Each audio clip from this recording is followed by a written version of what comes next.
Audio Jungle.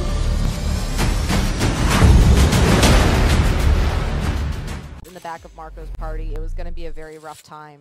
I like that he led the Togekiss alongside the Excadrill. I think that is a classic lead, but in this case, I think you do have to make the adaptation here. I think you do have to go for the Tyranitar in the Excadrill, because then at least, again, Togekiss is safe, presumably, in the back of your party, and can make an appearance once Conkeldurr is out on the field. Let's see if that's what's in the back, but right now, this is what's in the front. Tyranitar and Excadrill, and it's going to be a turn 1 Dynamax. No Sword Stance. No Sword Stance. May not feel like they need it. Probably wants to get the raw damage off onto the Duraludon, or potentially even the Whimsicott, just to see if they can get the knockout. Because when we saw the amount of just raw damage that came out from the Max Steel Spike into the Whimsicott at first, potentially will bring it down to its Focus Sash, and then the Sand can clean up the knockout. Yeah, Tyranitar is present as well, and Rock Slide, while it may be a little bit too slow to be fishing for flinches right now, it would be able to connect with that Whimsicott and possibly pick up the KO after another attack from that Excadrill as well. But Duraludon does have a prime opportunity here to go for a Steel Spike of its own, or maybe even a Wormwind to lower the attack of the Pokemon. But given the target of that Fake Tears, I think Marco's going to be fishing for a KO onto that Excadrill. We'll see. But right now, Raghav is looking at getting some big damage onto that Dynamax Duraludon. Will, you know, show that animation again about that special defense getting boosted.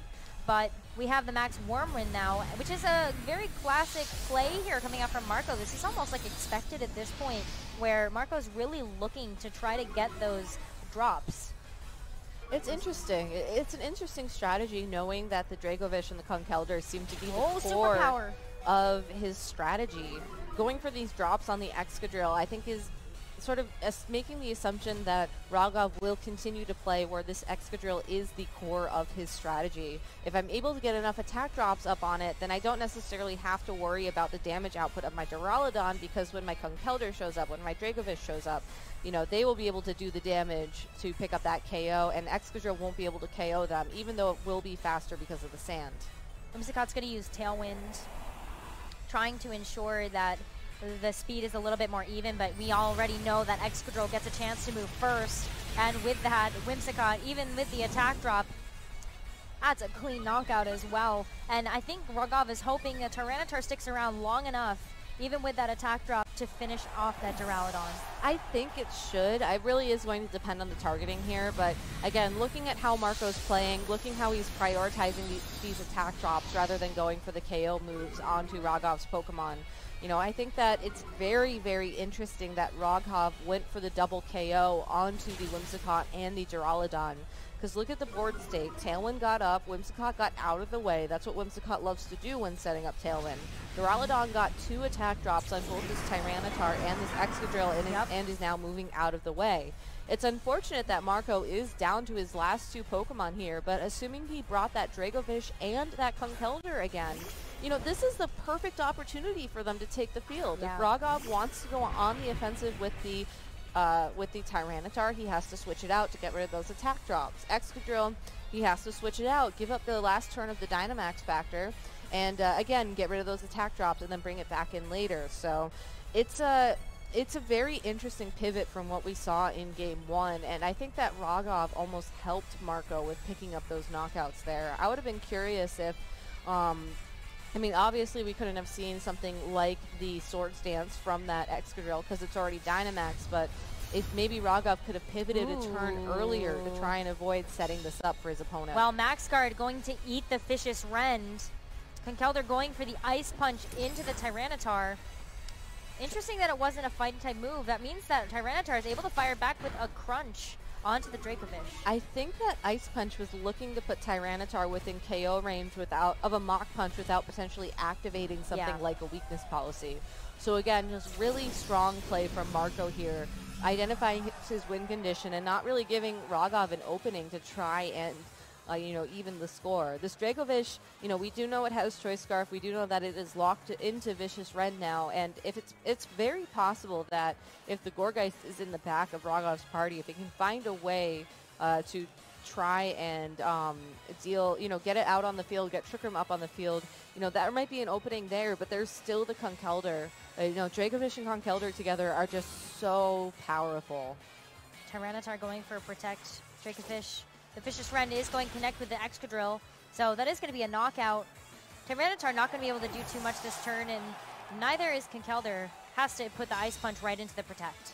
I like the Ice Punch there from the Conkeldurr as well, just because if Raghav had decided to switch out that Tyranitar for something like the Togekiss, that would have been a nice little surprise, extra bit of damage there. But again, I think Marco's just making sure that he's dealing that consistent damage that he needs to carry himself into the finals match tomorrow.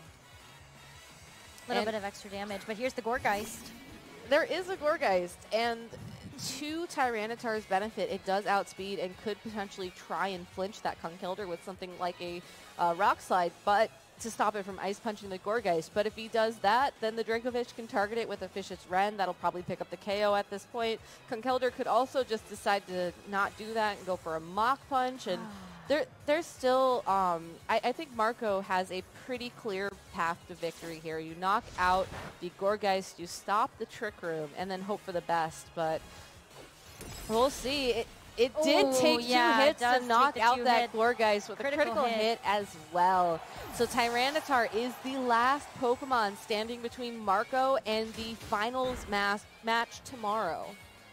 Sandstorm gonna subside, but this is a dire state. There is going to be one more Pokemon in the back. Tailwind is over. That is a very important point to note. That is Conkeldurr is going to be a lot slower now, and Togekiss gets a chance to come out in the field in the face of its greatest enemy, that Conkeldurr. And now that Tailwind has expired, this Tyranitar should actually now be faster than that Conkeldurr. So, but because it's going to be forced to protect to stop the Mach Punch, and there's just so much there's so much momentum inherently in this Dracovish and the Conkeldurr. With that Tailwind support, with the priority support from the Conkeldurr, I think that Raghav protecting Togekiss here is him hoping that or maybe just hoping that he can figure out what his opponent wants to do with this double protect so that next turn he can go ahead and turn around and stop it. Knowing that we saw the Mach Punch and the Vicious Rend targeting the Tyranitar and the Togekiss, if Togekiss has access to a Follow Me, that'll certainly protect the Tyranitar. And Togekiss is at full health. It's probably able to take something like a Vicious Rend at least once. But then how's Tyranitar going to pick up the KO? It's really interesting, and no Follow Me there either. No Follow Me, but Togekiss is going to be the mark of both. Wow. A dazzling gleam. If this picks up a crit on that Conkeldurr, that could be a knockout, but no critical hit, but it's going to be so close. Tyranitar going for the superpower, doesn't do enough. But Raghav has access to protect on both of his Pokemon, and the burn damage would be enough to knock it out. So Raghav has found his way into a Game 3 here of this top 4 match. That's incredible. It came down to the wire. Absolutely came down to the